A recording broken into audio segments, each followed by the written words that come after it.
Hello everyone, welcome back to I Dream of Indie. This is Ole Gamer Joe here with another review for you today. We're looking at YesterMorrow on the Steam PC platform, which is where we played it. The game is also available on the Nintendo Switch, the PlayStation 4, the Xbox One, and Good Old Games as of Thursday, November 5th, 2020. YesterMorrow will be priced at $19.99 regardless of which platform you choose, and it is featured in English, Spanish, German, Russian, French, Chinese, and Japanese languages. YesterMorrow was developed by Bitmap Galaxy and published by Blowfish Studios. This is an interesting one. I didn't know going into it exactly how it would play. I did know about the time-shifting mechanic, but there's actually really not a lot of combat in this title, making it more of a puzzle platformer. YesterMorrow puts you in control of Yui, a young, quiet girl growing up in a small village who is about to take part in the traditional village festival. Unfortunately, a demon invasion takes place and overruns the village, and Yui is tasked with having to run and find help. As she seeks out the Grand Master, she unfortunately falls down a ditch and isn't able to reach him in time, thus setting off the bigger story where the demons take over this village, but you do eventually come across the ability to time travel, and once you realize you can go back to the point where this didn't happen, you try to manipulate time in a way where you can avoid the demon invasion entirely. But as you travel back and forth between time, people don't exactly buy your story, so it's going to take a lot of convincing, and it's going to take you exploring 4 different islands in order to ultimately figure out what's going on and save the day. The storyline is intriguing enough. I will say the dialogue isn't anything great. It's kind of stilted and boring, to be honest with you, but the overarching story does feel meaningful in this one. I do think that the gameplay really steals the show here, and it's an interesting idea to actually do away with combat. There's tons of enemies in the game, but they can become possessed by these demons, and you have to kind of scare the spirits out of them using bombs, which you won't even acquire till a little bit later in this game. So a lot of the early going is actually just jumping over enemies and relying on your platforming skills. You'll be doing quite a bit of wall jumping in this title, as well as climbing up chains and swinging from chains as well. As you explore the 4 different islands, there are plenty of puzzles to be unraveled. These can range anywhere from throwing switches to pushing blocks to using light to find your way through dark caverns.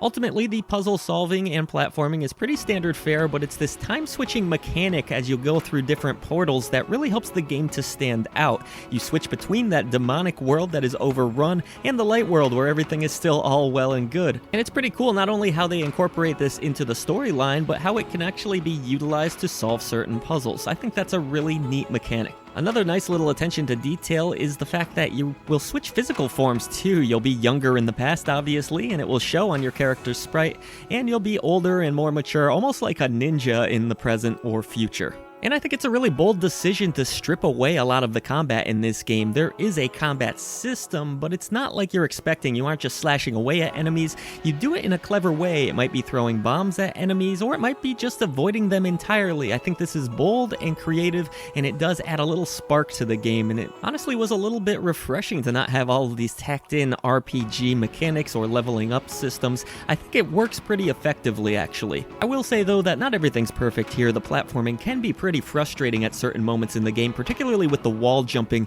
They've set up some of these levels in a way where you're really going to have to time your jumps perfectly, or you're going to take damage, and that can be pretty annoying, to be honest with you. I felt like the jumps didn't always need to be as frustrating as they were. The game is fairly responsive, but the overall layout of some of the maps can be a bit annoying. But on the flip side of that, I think that some of the boss encounters are really clever. Again, not relying on a full combat system. You have to kind of outsmart them and solve little puzzles inside those boss fights. There are 7 in total here, and they're all really neat. As you progress further and further into the game, you will also unlock 6 different abilities in total, so there is a good amount of options here in order to deal with the environmental puzzles that you might come across, and some of the enemy encounters and bosses as well. As far as collectibles go, there are a good amount of those as well. If you like to 100% games like this, you can find little animals scattered across the world, sometimes well hidden, and petting them will allow you to add to the collection further and further, and there's also fun little collectibles along the way that you can try to grab. My last real major complaint with this title, though, is the fact that sometimes I would forget about certain mechanics because the game wasn't always utilizing them throughout.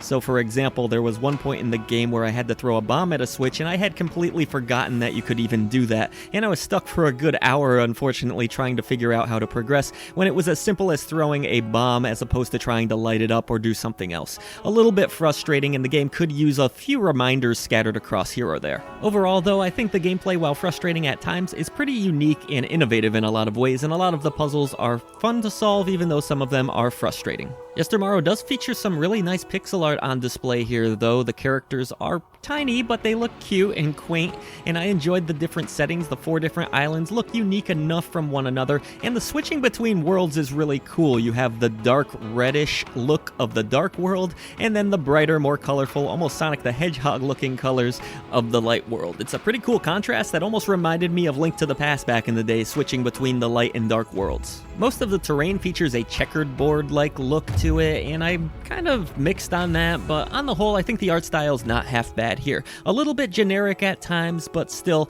that cool contrast between the 2 different worlds is probably the highlight. And if I'm being honest with you, the soundtrack has a nice relaxing tone to it. It fits the game well, but it doesn't stand out. It's not exceptional in any real way, and the sound effects are decent as well. So on the whole, the presentation here, the time-shifting mechanic is really the star of the show, but the sound effects and sound design aren't half bad, they're just not exceptional.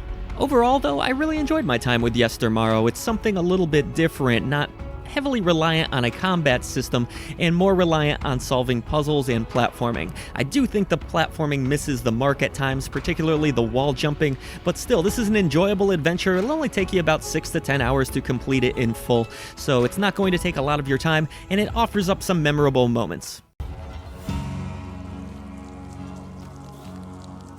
So, are you going to be time traveling through YesterMorrow? Let us know in the comments section below, and if you have enjoyed our video coverage today, consider that subscribe button. Hit it and help us bring a voice to the voiceless ones in gaming. There's a ton of other ways to support I Dream of Indie right down in the description box below. Become a channel member, check out our merchandise store, or even consider joining the Discord. However you end up supporting us, it means the world. We thank you so much.